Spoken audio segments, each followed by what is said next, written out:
Over the years, Kingdom Hearts 3 received plenty of criticism, some of it valid and some of it incredibly invalid. Although, one popular YouTuber posted a video on January 2nd, 2019, wanting to communicate a concern he had with Kingdom Hearts 3 just under a month before the game came out. This YouTuber is Bloody Bizkits, a certified Kingdom Hearts veteran and unk at this point. This video he released would unintentionally poison the discourse around Kingdom Hearts 3 right before the game came out, and would have butterfly effects that cause damage to the Kingdom Hearts community for years to come. That video was titled, "The Consequences of Floaty Combat in Kingdom Hearts." First thing I want to communicate to people watching this is to share a brief history on the history of a word that changed the way we talk about Kh3, and to showcase BB's viewpoint at the time as well as his viewpoint currently. This video is not an attack on Bloody Bizkits, and I don't want anybody to think so. I'm actually a big fan. With insight from a director's commentary BB made last year, we will debunk the Floaty argument from the perspective of the man who created it accidentally. Hey everyone, I'm Ryder here, and let's talk about Kingdom Hearts and Floaty combat. When watching this video, the first thing the Bizkit man brings up is a comparison between fighting games and the Kingdom Hearts series. We're not going to bring up the fighting games, but focus on his main points, especially since looking back, BB regrets bringing them up. When it comes to the Kingdom Hearts series, when you go from a game with tight and responsive controls to one with incredibly loose controls and slow animations, the majority of the community doesn't seem to really care or notice. The first point made is the majority of players who go from playing a game like Kingdom Hearts 2 and then playing a game like 0.2 aren't going to notice the effort put in by the main dev teams behind Kingdom Hearts 1 or Kingdom Hearts 2. When playing 0.2, the casual audience may just think, wow, that was fun, when the more hardcore gaming audience who likes playing difficult games on the hardest difficulty, definitely not me by the way, enjoys playing a game where the dev team puts in so much effort to those who like to play harder games as well. Mainly having a developer who made Kingdom Hearts games with tight gameplay, improving on the formula, and making an even tighter controlled game, to playing a game like 0.2 that is the first main console game they ever developed made by Osaka team, who made both 0.2 and Kh3, and may be jarring, especially when the game has slower animations and takes control away from the player rather than giving them the ability to control the character the way they want to. At the end of the day, the way some people have fun playing games is to put themselves into stressful situations and find a fun way to get out of them. This works best when a game was intended to allow the player to play the game they want and give them proper control over the character. The situation is relatively the same in Kingdom Hearts, but the differences come in when you realize you aren't always fighting 1v1 against a grounded opponent, you won't deal more damage with air combos, and in a single playthrough, we'll probably have to fight against multiple enemies in the air. What this means is you'll have to put yourself at risk on a regular basis just to deal regular damage to aerial opponents. The second main point about responsive gameplay that BB makes is jumping and performing air combos. In Kingdom Hearts, you have to fight enemies who are airborne all the time, and defeating them forces the player to jump, putting them at risk of taking damage from the ground and the air. Defeating an airborne enemy with a quick, snappy combo is satisfying, especially when it's seamless and feels good.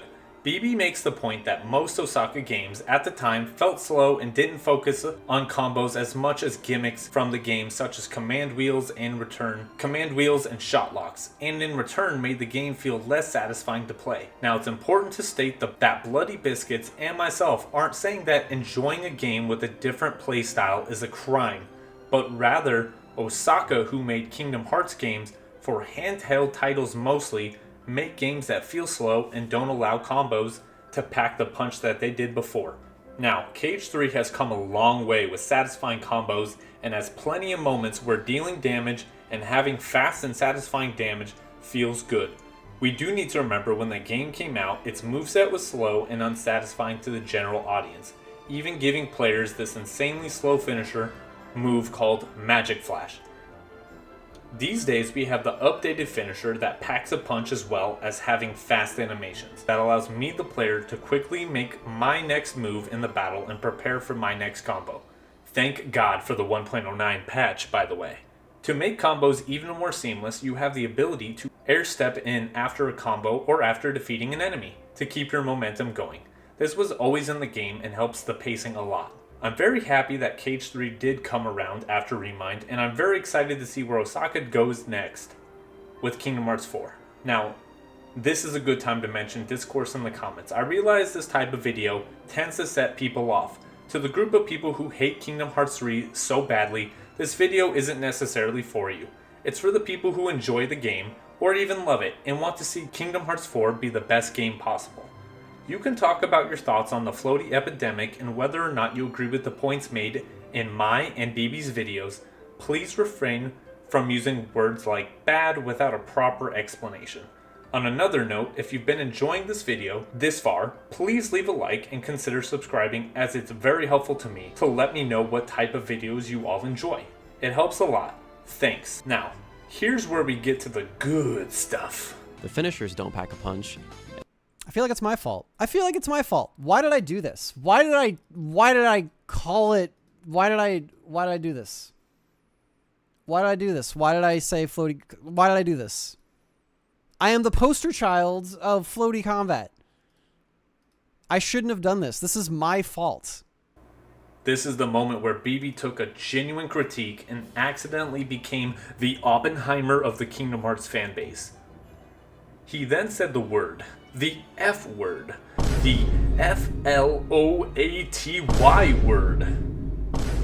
BB looks back at this time with regret, not because he sees himself as being wrong or saying something wrong, but giving a name to his frustrations. The word floaty became such a scapegoat way for people to label any Osaka Kingdom Hearts game, especially Kingdom Hearts 3. Now, BB didn't invent the word floaty. I think it was going around at the time, but he sure popularized it and made it a Kingdom Hearts household name, and in his own words became the staple boy for something like this. Yes, Kingdom Hearts 3 has issues, and it's a great game that came a long way. I'll explain a little bit more in a bit. BB continues glazing Kingdom Hearts 2 finishers in the video. Yeah, I hate to be a shill. Yeah, we know the game is good, BB, okay? Don't hate me, I love you. When BB goes back to talking about 0.2, he shows off ways that combat, especially in the air in 0.2, feels slow, and how the end lag on a combo dropping the player all the way to the ground can be a slog, especially like how earlier I was saying Kh3 added abilities that would later allow me to speed my gameplay up. Technically, Kingdom Hearts 3 never fixed the issues of having end lag, but the game has some workarounds for how to bypass it. Now, at the end of a slow combo, Sora still falls to the ground slow, just like Aqua, but in data battles, a lot of the org members will continue to fight you while in the air, helping to make Sora air dodging and guarding in the air feel like a more natural part of the game. Say what you will about end lag in Kingdom Hearts 3, but dashing around through the air in combat, once you turn off aerial dodge, is fast and allows you to close in on other enemies, and if the next enemy is a mile or even on the ground, and you want to get to them quicker, you can use air step to travel to them instantly. It doesn't fix any of the core issues of the end lag and slowness of certain finishers, but it allows you to play the game in a smoother way, which at the very least allows the player to have much more fun than if they had to fall to the ground or aerial dash slowly with jank combos constantly. Because there's always a sense of risk when you're trying to use the most basic tool in the game, the standard Keyblade combo, Osaka team games never make you feel like you're in control of the situation. The games simply aren't focused on building a good risk versus reward relationship with the player, and instead are designed to make the player just feel flashy. Enemies in Osaka games have always been interesting.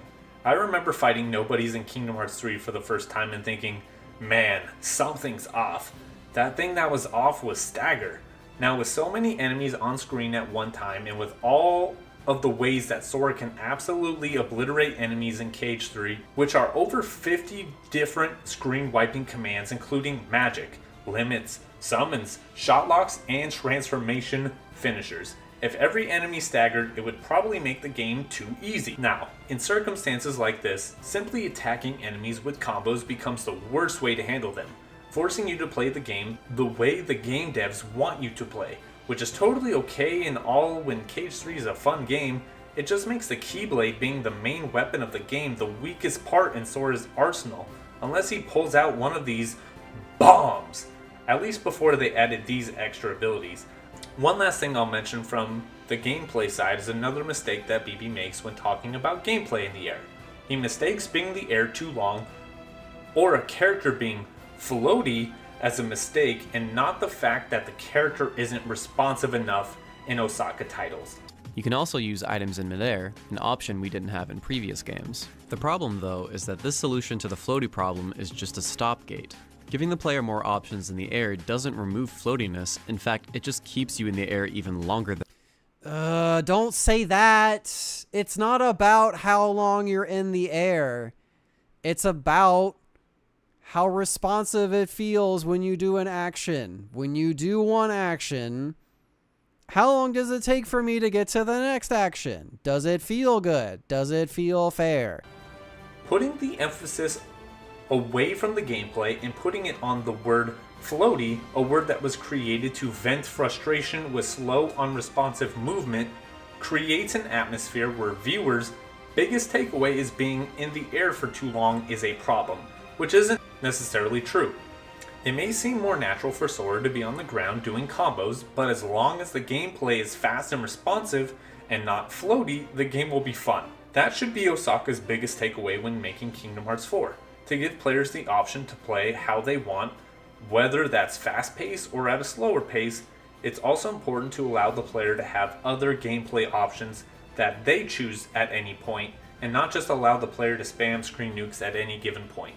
But that's a discussion for a different day. It's about play style. All this to say, I'm excited for what Osaka's cooking in the kitchen, and I can't wait to see the long-awaited console sequel to Kingdom Hearts 3. A chance for Osaka to make a game that's indisputably a banger. As always, I hope you enjoyed the video, and I'm making new content all the time. If you enjoyed the video, please consider subscribing to the channel. I've been Ryder, and have a wonderful rest of your day.